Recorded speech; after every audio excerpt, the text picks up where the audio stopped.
Good morning. It's Wednesday morning. That means it's Scott Ritter and Garland Nixon, and we got battlefield stuff to talk about, politics, you name it. Let's talk.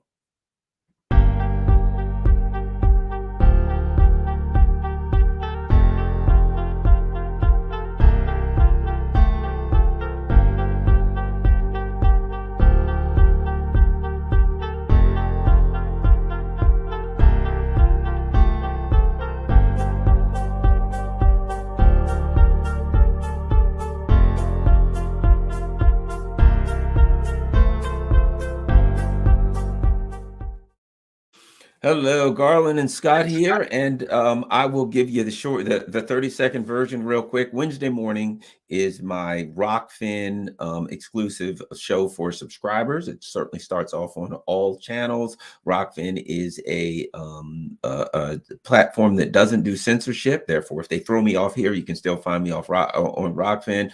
Rockfin doesn't charge anything. Rockfin has no advertisement, so it's a great free speech platform. However, if you choose, you can become a member of Rockfin, $14.99 a month. As again, if you can afford to support the channel, it's $14.99 a month. Or if you join for a year, they give you a couple months free. So it ends up to about 12 something a month, 12.40 or something a month, I think. At any rate, every Wednesday for subscribers, I do a show that Scott and I do, and I certainly appreciate that. But look, if you can't be a subscriber, if you can't afford that, that's fine. Just sign up for my Rockfin channel. Go over there, become a member. Costs nothing. You'll see absolutely everything other than just this one show, and you'll see the first few minutes of this. All right, Scott, let's talk battlefield.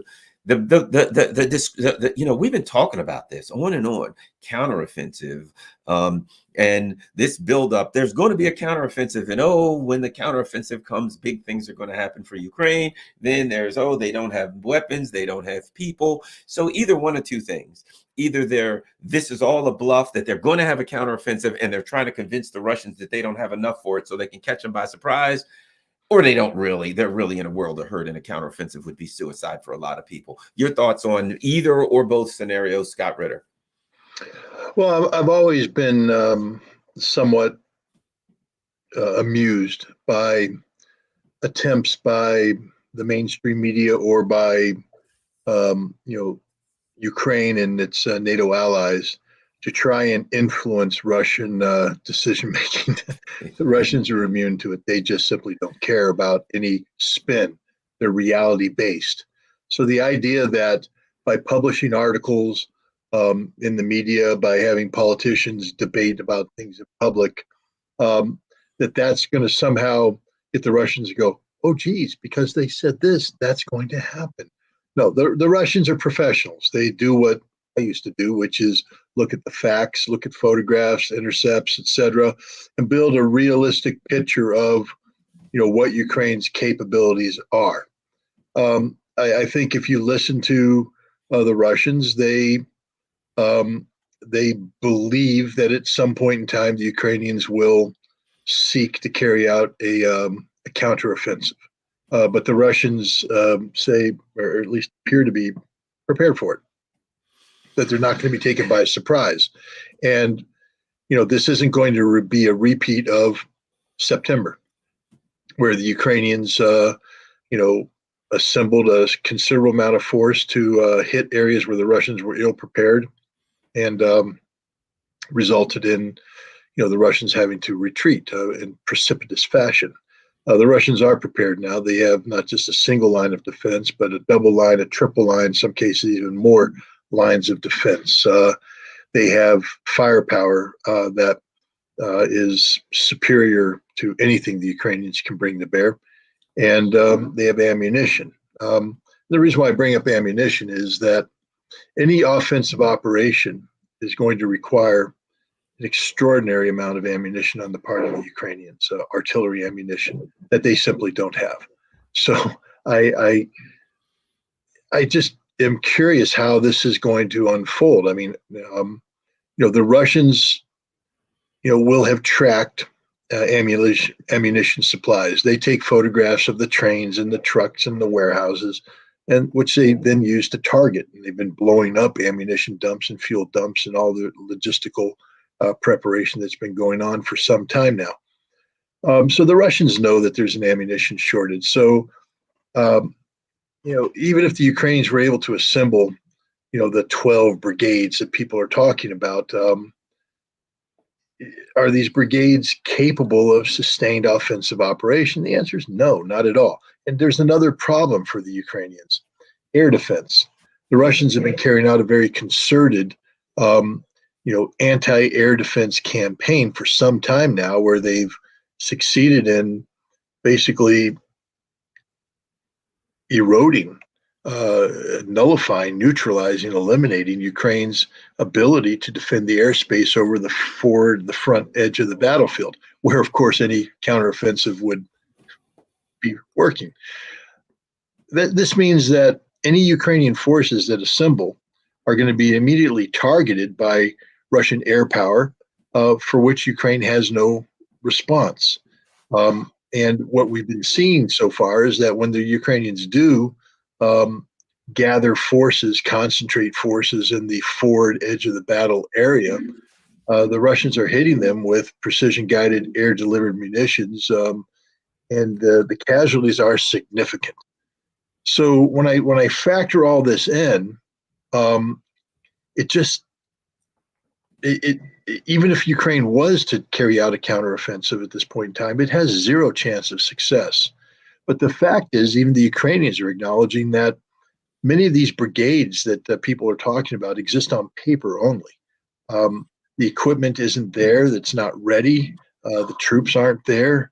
And you hear some Ukrainian officials talk about the need to postpone any meaningful counteroffensive until after the July gathering of NATO, the NATO summit in July, where Ukraine will make a desperate plea for more equipment it has to have before it can even begin to do this. I mean, Zelensky said it himself: if we don't challenge the Russian Air Force, we can't win.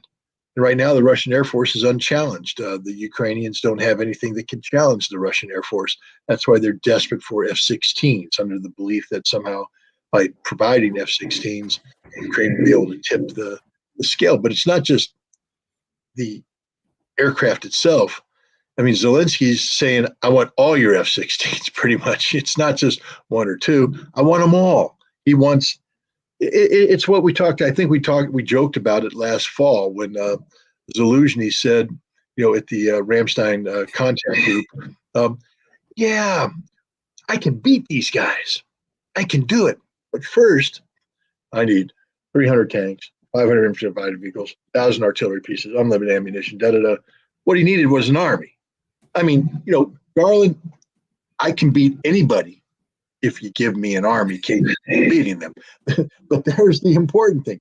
How do you get that army? And Ukraine right now is incapable of assembling that army. They're professional forces.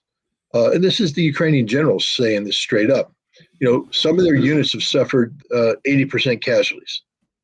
And these are personnel that took years to train, equip.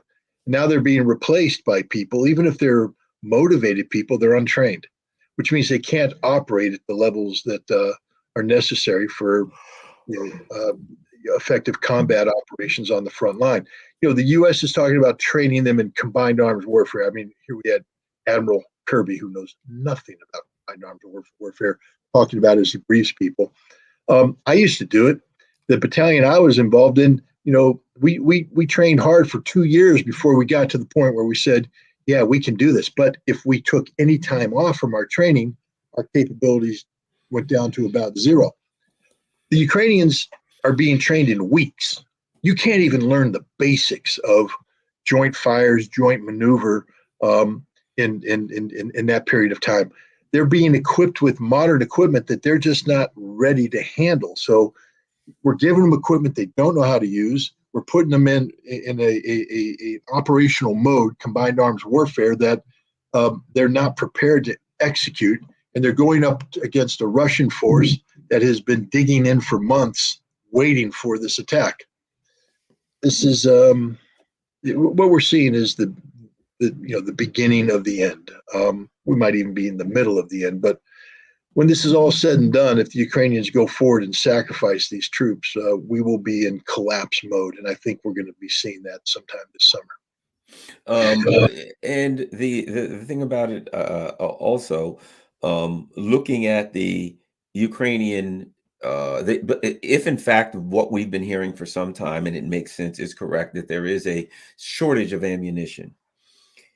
If you do go on an offensive and you use up, here's the other part. If you punch yourself out, you go into this so-called offensive, and you stored up all of this information, I mean all of this ammunition and all of these things. You say, okay, we're going to let the Russians have it all at once, and you go and, man, you just expend ammunition. And let's say you take a few towns, let's say you have some limited success, whatever, right? Let's say you have no success. How do you hold, even if you took some towns, you're now out of ammunition. How do you hold them? As you know about, I know about self-defense, you are most vulnerable when you swing. If I swing at you and I miss, look at that. There's nothing. You're whap, I'm gonna get knocked out. I'm gonna get my arm broke. All kind of terrible things are gonna happen when you swing and miss. And even if you swing and connect. So if they do this with a short of ammunition at the conclusion of this offensive, they're out of ammunition. They can't protect themselves if the Russian want to counterattack their lines and overrun them. And B, if they take some towns, how do you defend what you've taken with no ammunition? Scott, how do you go into the summer having expended 80% of your ammunition in 1 week for an offensive? No, it's unsustainable. I mean, that's the bottom line. Is there's literally, look, there's the possibility that Ukraine has been lying to the media, setting us up. But again, okay, so they launched the counteroffensive, and Garland, you and I go, oh my goodness, we were fooled. And what does that do to change ground truth on the battlefield? Nothing. You know who wasn't fooled? The Russians. They know full well what's coming to them. Nothing's going to take them by surprise. They got the Ukrainians wired for intelligence. So you and I and everybody else are out there, we're speculating this, speculating that, and it's well-intentioned. I mean, I'm not trying to fool anybody, and I don't think you're trying to fool anybody. We're wrestling with a very complex issue, thousands of miles away from the front line, with absolutely inadequate and incomplete data. And we're trying to, connect dots. And it's like getting a puzzle, a 1,000-piece puzzle, and they throw it on the table, and you and I have 75 pieces, and people are going, well, what is it? What is it? And we're like, just a minute. We're trying to figure it out with 75 pieces, 1,000-piece puzzle. And then when we get it wrong, they go, you're an idiot. And I know, gosh, if I had just more pieces, I might have been able to see something. But so we're looking at this puzzle, 75 pieces. We're doing our best. We're trying. And I think we're doing okay. We're doing all right. But the Russians, meanwhile, they're not going to listen to guys looking at 75 pieces. The Russian intelligence people are going to be saying, hey, let's collect more pieces. But they're going to collect it in ways that you and I aren't aware of. That's what the intelligence business does. And they're going to have, say, 800 pieces. They're going to put that together, and they're going to say, we have a more full picture about what's going on. But their job isn't to inform me. Their job's not to inform you. Their job is just to win on the battlefield, which they're doing, by the way. So we're in a difficult position where we're being asked to, make do analysis, make assessments, make predictions, and we try. And I think we've done a good job of being right on. But we are prisoner to the data that's made available publicly. And if a major provider of this data is doing it in a manner designed to disinform, then we could get caught up in that. But the Russians aren't. And that's my point. Where you and I can sit here and say, we don't think this is going to happen because this, that, and the other thing. If we're operating on corrupted data, our conclusions might be wrong. But whose data is not corrupted? Russia. They know what's going on, and they're just going to be ready for it. And everything points to the fact that Ukraine is not going to be able to pull this off, and that Ukraine is running out of everything, and that Russia isn't, and that Russia is going to prevail on the battlefield and that this war will, and I'll just say it again, I think this war is over by the end of summer, early fall. And more and more people are coming out and saying that, more and more analysts. Now, again, they could just be fooling us, but I don't think they are. I think the growing consensus is that Ukraine cannot sustain this fight. Again, to paraphrase General Cavoli, the U.S. Commander of Forces in Europe, the scope and scale of the violence taking place in eastern Ukraine is beyond the imagination of anything NATO could ever have imagined. That's what he said. That's a quote. They couldn't imagine it, which means the West isn't prepared for this fight, and neither is Ukraine. You know who is prepared for it? Russia. Poland. Recently, I've read a couple of things about Poland. We're always reading about Poland. Poland's going to enter the war. Poland, the U.S. is going to throw Poland in there next. And I look at the size and the firepower in Poland's army, and I'm like, well, that wouldn't even be, I mean, they couldn't have stood up to the Ukraine army for a couple of hours, much less go up against the Russian army. And then I read that the Poles are now they're making disparaging marks about the Germans, and they're doing exercises, military exercises on their border, their western border, basically kind of implying that they're ready to go to war with Germany. The Poles are a bit of a mess. Your thoughts on where they fit in, and all of these people that are saying, "Oh, the Poles, they're going to come marching in next, and they're ready to fight." Doesn't make sense to me. But your thoughts, Scott?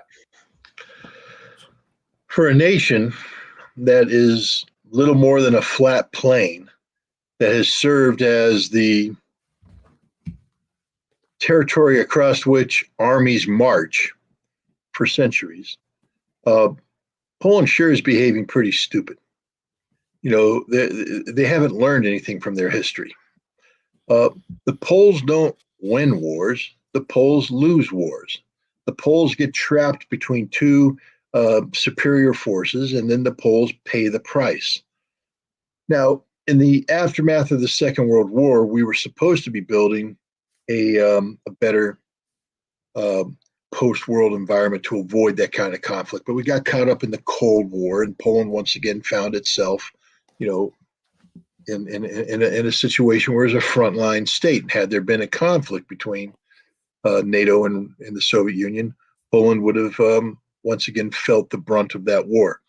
With the collapse of the Soviet Union, the potential of Europe to emerge, free of the weight of that history, one would have thought that Poland's goals and objectives should be to become a piece of connectivity between Europe and Russia, Eurasia.